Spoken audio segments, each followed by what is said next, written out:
नमस्कार। देश विदेशमा रहेर नेपाल टेलिभिजन हेरिरहनुहुने सम्पूर्ण दर्शक महानुभावलाई हार्दिक स्वागत गर्न चाहन्छु। म केशव राज विष्ट। यतिखेर राष्ट्रपति भवन शीतल निवासमा हुन गइरहेको प्रधानमन्त्री तथा मन्त्रीहरूको शपथ ग्रहण समारोहको प्रत्यक्ष प्रसारण लिएर हामी उपस्थित भएका छौँ। आदरणीय दर्शकहरू, हिजो मात्रै राष्ट्रपति विद्यादेवी भण्डारीले संविधानको धारा 76(3) अनुसार संसदमा ठुलो दलको नेता, संसद दलको नेतालाई प्रधानमन्त्री नियुक्ति गर्नुभएको छ भने आज सम्माननीय प्रधानमन्त्री केपी शर्मा ओलीको शपथ ग्रहण कार्यक्रम यति बेला सुरु हुन लागेको छ।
नमस्कार। आजको यस शपथ ग्रहण कार्यक्रम प्रारम्भ गर्ने अनुमति चाहन्छु। सम्माननीय राष्ट्रपतिज्यू, सम्माननीय उपराष्ट्रपतिज्यू, नवनियुक्त सम्माननीय प्रधानमन्त्रीज्यू, सम्माननीय प्रधान न्यायाधीशज्यू, सम्माननीय सभामुखज्यू, राष्ट्रिय सभाका सम्माननीय अध्यक्षज्यू, नवनियुक्त माननीय उपप्रधानमन्त्रीज्यू, मन्त्री परिषदका पूर्व अध्यक्षज्यू, संविधान सभाका अध्यक्षज्यू, नवनियुक्त माननीय मन्त्रीज्यूहरू, नवनियुक्त माननीय राज्यमन्त्रीज्यूहरू, राजनीतिक दलका नेताज्यूहरू, राष्ट्रिय योजना आयोगका माननीय उपाध्यक्षज्यू, संवैधानिक निकायका माननीय प्रमुखज्यूहरू, माननीय महाधिवक्ताज्यू, श्रीमान मुख्य सचिवज्यू, श्रीमान प्रधान सेनापतिज्यू, नेपाल सरकारका सचिवज्यूहरू, सुरक्षा निकायका प्रमुखज्यूहरू, आमन्त्रित सम्पूर्ण विशिष्ट महानुभावहरू, सञ्चारकर्मीज्यूहरू, सम्माननीय राष्ट्रपति श्रीमती विद्यादेवी भण्डारीज्यूले नेपालको संविधानको धारा 76 को उपधारा 3 बमोजिम प्रतिनिधि सभामा सबैभन्दा बढी सदस्यहरू भएको दल नेपाल कम्युनिस्ट पार्टी एमालेको संसदीय दलका नेता श्री केपी शर्मा ओलीज्यूलाई प्रधानमन्त्री पदमा मिति 2078-1-30मा नियुक्त गर्नुभएको छ। नेपालको संविधानको धारा 80 बमोजिम आज यस समारोहमा सम्माननीय राष्ट्रपतिज्यू समक्ष नवनियुक्त सम्माननीय प्रधानमन्त्री श्री केपी शर्मा ओलीज्यूको प्रधानमन्त्री पदको पद तथा गोपनीयताको शपथ हुने कार्यक्रम रहेको छ। यस कार्यक्रमका लागि आयोजित समारोहमा राष्ट्रपतिको कार्यालयको आमन्त्रणलाई स्वीकार गरी उपस्थित हुनुभएका सम्पूर्ण विशिष्ट महानुभावहरूमा म हार्दिक स्वागत गर्दछु। अब म सम्माननीय राष्ट्रपतिज्यू समक्ष प्रधानमन्त्री पदको पद तथा गोपनीयताको शपथ लिन नवनियुक्त सम्माननीय प्रधानमन्त्री श्री केपी शर्मा ओलीज्यूलाई अनुरोध गर्दछु।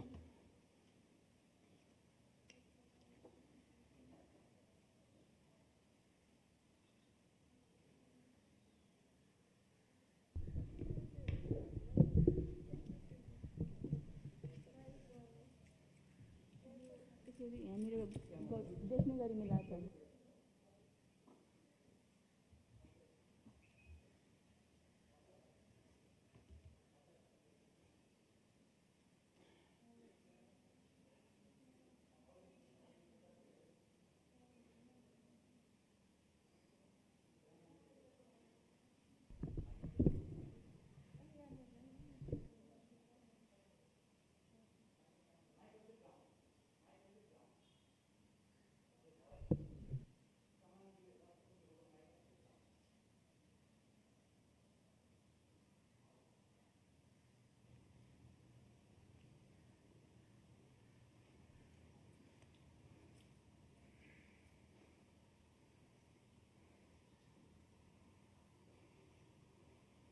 म केपी शर्मा ओली मुलुक र जनताप्रति पूर्ण वफादार रही मुलुक र जनताप्रति पूर्ण वफादार रही सत्यनिष्ठापूर्वक प्रतिज्ञा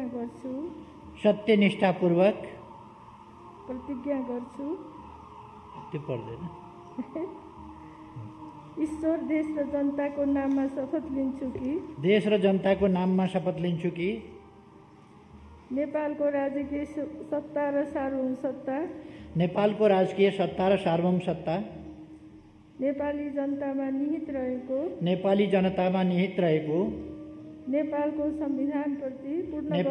संविधानप्रति पूर्ण वफादार रहँदै प्रधानमन्त्री पदको कामकाज प्रचलित कानुनको अधीनमा रही मुलुक र जनताको सोझो चिताई कसैको डर नमानी पक्षपात नगरी पूर्वाग्रह वा खराब भावना नलिई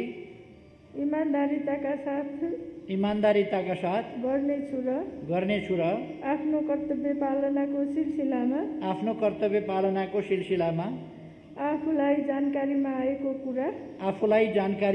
कुरा म पदमा बहाल रहँदा वा नरहँदा जुनसुकै अवस्थामा पनि प्रचलित कानुनको पालना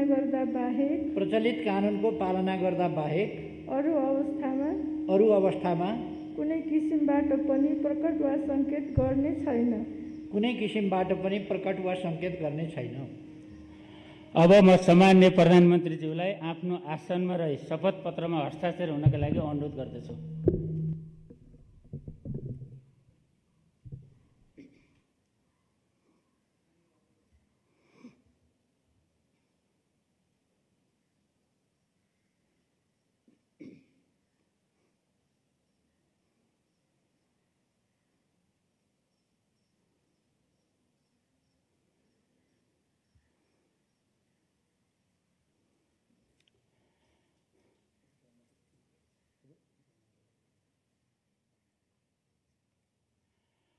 सम्माननीय प्रधानमन्त्री श्री केपी शर्मा ओलीज्यूबाट प्रधानमन्त्री पदको पद तथा गोपनीयताको शपथ लिने काम सम्पन्न भएको छ। नवनियुक्त सम्माननीय प्रधानमन्त्रीज्यूलाई हार्दिक बधाई छ। यहाँको कार्यकालको सफलताको कामना गर्दछौँ। सम्माननीय राष्ट्रपतिज्यूले सम्माननीय प्रधानमन्त्रीज्यूको सिफारिसमा नेपालको संविधानको धारा 76 को उपधारा 9 तथा धारा 78 को उपधारा 1 बमोजिम आजै देहाय बमोजिम मन्त्री परिषद गठन गर्नुभएको छ। कर्मसङ्ख्या, नामथर, पद, कार्यविभाजन। 1 श्री केपी शर्मा ओली प्रधानमन्त्री रक्षा, श्री ईश्वर पोखरेल उपप्रधानमन्त्री प्रधानमन्त्री तथा मन्त्री परिषदको कार्यालय, श्री रामबहादुर थापा मन्त्री गृह, श्री टोपबहादुर रायमाझी मन्त्री ऊर्जा जलस्रोत तथा सिँचाइ, श्री विष्णु प्रसाद पौडेल मन्त्री अर्थ, श्री प्रदीप कुमार गेवाली मन्त्री परराष्ट्र, श्री हृदय त्रिपाठी मन्त्री स्वास्थ्य तथा जनसङ्ख्या, श्री लेखराज भट्ट मन्त्री उद्योग वाणिज्य तथा आपूर्ति, श्री कृष्ण गोपाल श्रेष्ठ मन्त्री शिक्षा विज्ञान तथा प्रविधि, श्री प्रभु शाह मन्त्री शहरी विकास, श्री भानुभक्त ढकाल मन्त्री संस्कृति पर्यटन तथा नागरिक उड्डयन, श्री मणिचन्द्र थापा मन्त्री खानेपानी, श्री पद्मा कुमारी अर्याल मन्त्री कृषि तथा पशुपन्छी विकास, श्री वसन्त कुमार नेम्बाङ मन्त्री भौतिक पूर्वाधार तथा यातायात, श्री गौरी शङ्कर चौधरी मन्त्री श्रम रोजगार तथा सामाजिक सुरक्षा, श्री पार्वत गुरुङ मन्त्री सञ्चार तथा सूचना प्रविधि, डाक्टर शिवमाया तुम्बा हाम्के मन्त्री भूमि व्यवस्था सहकारी तथा गरिबी निवारण, श्री लीलानाथ श्रेष्ठ मन्त्री कानुन न्याय तथा संसदीय मामिला, श्री गणेश सिंह ठगुन्डा मन्त्री सङ्घीय मामिला तथा सामान्य प्रशासन, श्री प्रेमबहादुर आले मन्त्री वन तथा वातावरण, श्री जुली कुमारी महतो मन्त्री महिला बालविकास तथा ज्येष्ठ नागरिक, श्री दावा लामाङ तामाङ मन्त्री युवा तथा खेलकुद, श्री नवराज रावत राज्यमन्त्री स्वास्थ्य तथा जनसङ्ख्या, श्री रामवीर महानन्द राज्यमन्त्री शहरी विकास, श्री विमला विका राज्यमन्त्री उद्योग वाणिज्य तथा आपूर्ति। अब म नेपालको संविधानको धारा 80 बमोजिम सम्माननीय राष्ट्रपतिज्यू समक्ष उपप्रधानमन्त्री पदको पद तथा गोपनीयताको शपथ गराउनु हुन नवनियुक्त मान्य उपप्रधानमन्त्री श्री ईश्वर पोखरेलज्यूलाई अनुरोध गर्दछु।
म ईश्वर पोखरेल मुलुक र जनताप्रति पूर्ण वफादार रही मुलुक र जनताप्रति पूर्ण वफादार रही सत्यनिष्ठापूर्वक प्रतिज्ञा गर्छु सत्यनिष्ठापूर्वक प्रतिज्ञा गर्छु ईश्वर देश र जनताको नाममा शपथ लिन्छु कि देश र जनताको नाममा शपथ लिन्छु कि नेपालको राजकीय सत्ता र सार्वभौम सत्ता नेपालको राजकीय सत्ता र सार्वभौम सत्ता नेपाली जनतामा निहित रहेको नेपाली जनतामा निहित रहेको नेपालको संविधानप्रति पूर्ण वफादार रहँदै नेपालको संविधानप्रति पूर्ण वफादार रहँदै उप प्रधानमन्त्री पदको कामकाज उपप्रधानमन्त्री पदको कामकाज प्रचलित कानुनको अधीनमा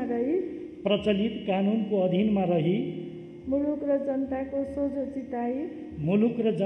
सोझो चिताई कसैको डर नमानी पक्षपात नगरी पूर्वाग्रह वा खराब भावना नलिई इमान्दारीका साथ गर्नेछु र आफ्नो कर्तव्य पालनाको सिलसिलामा आफूलाई जानकारीमा आएको कुरा म पदमा बहाल रहँदा वा नरहँदा जुनसुकै अवस्थामा पनि प्रचलित कानुनको पालना गर्दा बाहेक अरू अवस्थामा कुनै किसिमबाट पनि प्रकट वा सङ्केत गर्ने छैन। अब म नवनियुक्त मान्य उप प्रधानमन्त्रीज्यूलाई आफ्नो आसनमा रही शपथ पत्रमा हस्ताक्षर गरिदिनु हुनका लागि अनुरोध गर्दछु।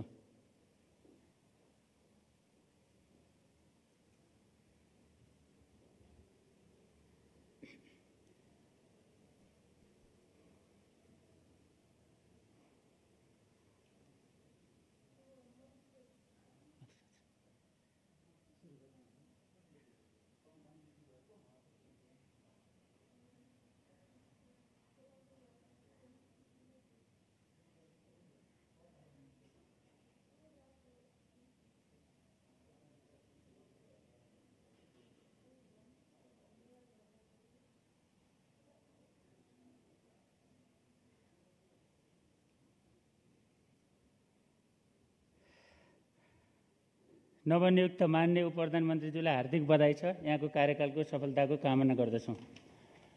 अब म नेपालको संविधानको धारा 80 बमोजिम सामान्य राष्ट्रपतिज्यू समक्ष मन्त्री पदको पद तथा गोपनीयताको शपथ ग्रहण हुन नवनियुक्त माननीय मन्त्रीज्यूहरू श्री रामबहादुर थापा, श्री टोपबहादुर रायमाझी, श्री विष्णुप्रसाद पौडेल, श्री प्रदीप कुमार गेवाली, श्री हृदयेश त्रिपाठी, श्री लेखराज भट्ट, श्री कृष्णगोपाल श्रेष्ठ, श्री प्रभु शाह, श्री भानुभक्त ढकाल, श्री मणिचन्द्र थापा, श्री पद्मा कुमारी अर्याल, श्री वसन्त कुमार नेम्बाङ, श्री गौरीशङ्कर चौधरी, श्री पार्वत गुरुङ, डाक्टर शिवमाया तुम्बा हाङफे, श्री लीलानाथ श्रेष्ठ, श्री प्रेमबहादुर आले, श्री जुली कुमारी महतो र श्री दावा लामा तामाङज्यूलाई अनुरोध गर्छु।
रामबहादुर थापा मुलुक र जनताप्रति पूर्ण वफादार रही मुलुक र जनताप्रति पूर्ण वफादार रही सत्यनिष्ठापूर्वक प्रतिज्ञा गर्छु सत्यनिष्ठापूर्वक प्रतिज्ञा गर्छु ईश्वर देश र जनताको नाममा शपथ लिन्छु कि देश र जनताको नाममा शपथ लिन्छु कि नेपालको राजकीय सत्ता र सार्वभौमसत्ता नेपालको राजकीय सत्ता र सार्वभौमसत्ता नेपाली जनतामा निहित रहेको नेपाली जनतामा निहित रहेको नेपालको संविधानप्रति पूर्ण वफादार रहँदै नेपालको संविधानप्रति पूर्ण वफादार रहँदै मन्त्री पदको कामकाज मन्त्री पदको कामकाज प्रचलित कानूनको अधीनमा रही प्रचलित कानूनको अधीनमा रही मुलुक र जनताको सोझो चिताई मुलुक र जनताको सोझो चिताई कसैको डर नमानी पक्षपात नगरी पूर्वाग्रह वा खराब भावना नलिई इमानदारीताका साथ गर्नेछु र आफ्नो कर्तव्य पालनाको सिलसिलामा आफूलाई जानकारीमा रहेको कुरा म पदमा बहाल रहँदा वा नरहँदा जुनसुकै अवस्थामा पनि प्रचलित कानूनको पालना गर्दा बाहेक अरू अवस्थामा कुनै किसिमबाट पनि प्रकट वा संकेत गर्ने छैन।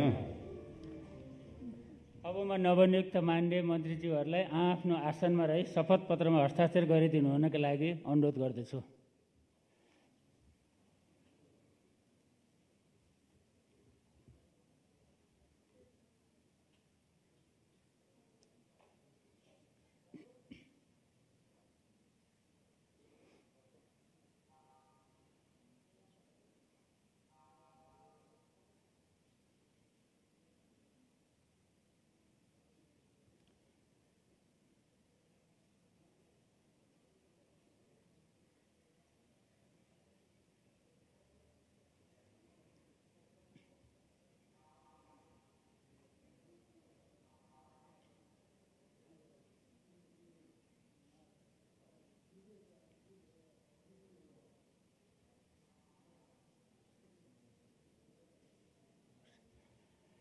नवनियुक्त माननीय मन्त्रीज्यूहरूलाई हार्दिक बधाई छ। यहाँहरूको कार्यकालको सफलताको कामना गर्दछु।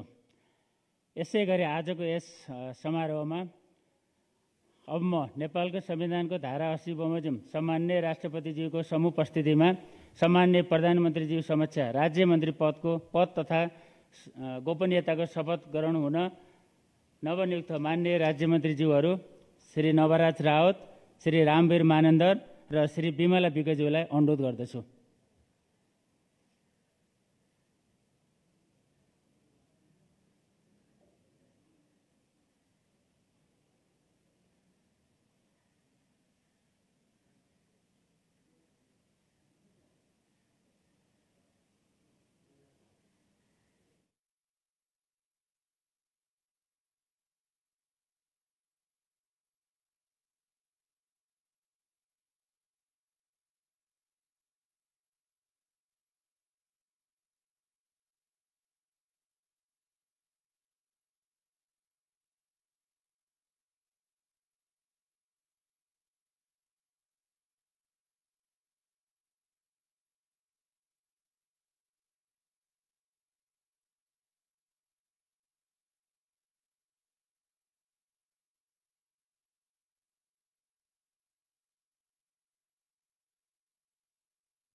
म रामवीर मानन्दर मुलुक र जनताप्रति पूर्ण वफादार रही सत्यनिष्ठापूर्वक प्रतिज्ञा गर्छु ईश्वर देश र जनताको नाममा देश र जनताको नाममा शपथ लिन्छु कि शपथ लिन्छु कि नेपालको राजकीय सत्ता र नेपालको राजकीय सत्ता र सार्वभौम सत्ता नेपाली जनतामा निहित रहेको नेपाली जनतामा निहित रहेको नेपालको संविधानप्रति पूर्ण वफादार रहँदै नेपालको संविधानप्रति पूर्ण वफादार रहँदै राज्य मन्त्री पदको कामकाज प्रचलित कानुनको अधीनमा रही मुलुक र जनताको सोझो चिताई कसैको डर नमानी पक्षपात नगरी पूर्वाग्रह वा खराब भावना नलिई इमानदारीका साथ गर्नेछु र आफ्नो कर्तव्यको पालनाको सिलसिलामा आफूलाई जानकारीमा आएको कुरा म पदमा बहाल रहँदा वा नरहँदा जुनसुकै अवस्थामा पनि प्रचलित कानुनको पालना गर्दा बाहेक अरू अवस्थामा कुनै किसिमबाट पनि प्रकट वा सङ्केत गर्ने छैन। अब म नवनियुक्त मान्य राज्य मन्त्रीज्यूहरूलाई आफ्नो आसनमा रही शपथ पत्रमा हस्ताक्षर गरिदिनु हुनुको लागि अनुरोध गर्दछु।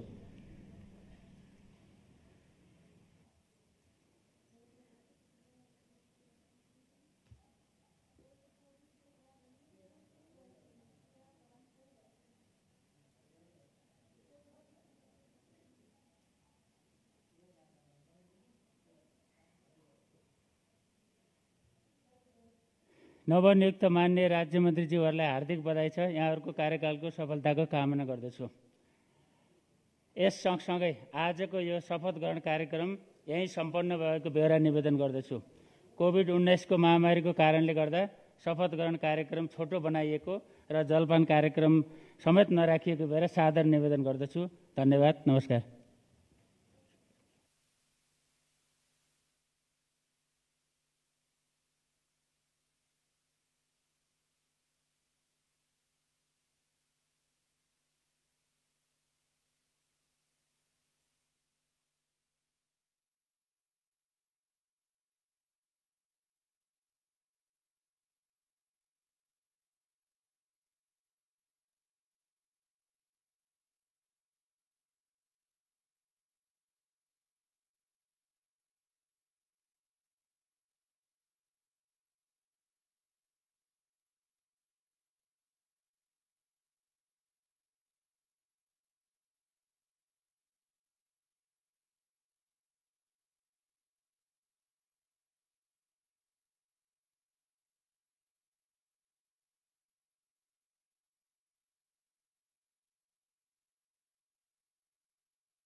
आदरणीय दर्शकहरू, नेपाल टेलिभिजन प्रत्यक्ष प्रसारण हेरिरहनुभएका दर्शकहरूलाई फेरि एकपटक स्वागत गर्न चाहन्छु। र यतिखेर सम्माननीय प्रधानमन्त्री केपी शर्मा ओलीको शपथ ग्रहण समारोह सकिएको छ र अत्यन्त कोभिड महामारीको कारणले संक्षिप्त र छोटो शपथ ग्रहण समारोह गरिएको थियो भने यति बेला प्रधानमन्त्री केपी शर्मा ओली, नवनियुक्त मन्त्रीहरू, राजनीतिक दलका नेताहरू, पूर्व सचिवहरू, पूर्व प्रधानमन्त्रीहरूसँग बधाई ग्रहण गर्दै हुनुहुन्छ। र यहाँ कोभिड महामारीका कारणले शपथ ग्रहण समारोहमा 4वटा पालमा विशिष्ट आमन्त्रित पाहुनाहरूलाई राख्ने व्यवस्था गरिएको थियो र आफ्नो ठाउँमा रहनुभएका सचिव, मुख्य सचिव, संवैधानिक आयोगका प्रमुखहरू लगायत राजनीतिक दलका नेताहरू र नवनियुक्त मन्त्रीहरू रहेका ठाउँमा सम्माननीय प्रधानमन्त्री केपी शर्मा ओली यतिखेर बधाई ग्रहण गर्दै हुनुहुन्छ र नवनियुक्त प्रधानमन्त्री तथा मन्त्रीहरूलाई बधाई दिने श्रृङ्खला यतिखेर चलिरहेको छ।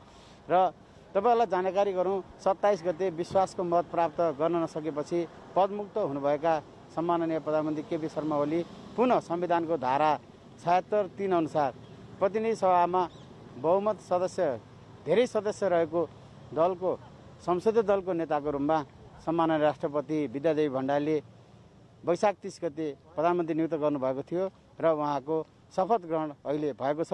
अब यो शपथ ग्रहण लगतै उहाँ शहीद पार्क गएर शहीदको शालिगमा माल्यार्पण गर्ने र पदभार ग्रहण गर्ने कार्यक्रम रहेको जानकारी गराउँदै हामी यो प्रत्यक्ष प्रसारणबाट अहिलेलाई एकैछिन बिदा चाहन्छौँ। केन्द्रीय स्टुडियोतर्फ जोड्दै हामी यहाँबाट बिदा जान्छौँ। धन्यवाद, नमस्कार।